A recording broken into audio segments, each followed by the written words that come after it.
How to add watermark on Capcut.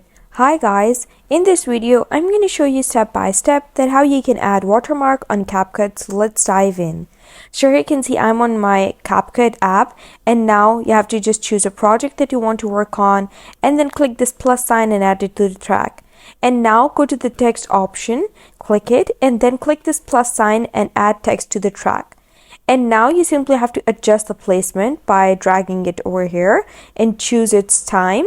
And now just add any text over here. I'm just going to add watermark, and then you have to just choose a color over here. I'm just going to go with black so you can see it.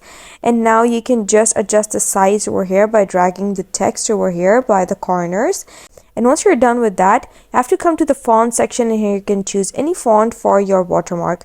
I'm going to go with Arial Black, and then you can just scroll down in the basic section over here and just go to the bottom over here.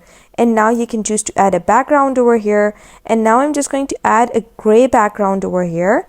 And once I add the background, now you can just go to the opacity over here. Also, you can just add a black background, and then you can just choose to set the opacity over here. Okay, so once the opacity is set, you can also choose the width and height of the background of your watermark, and that's how you do it with the height and width over here. And then you can add shadow if you want, and if you don't, you can just turn it off.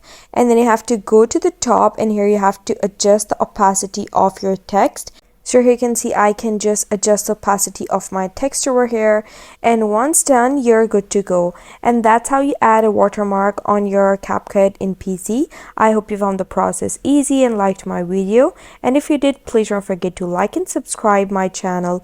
Thank you very much. See you again.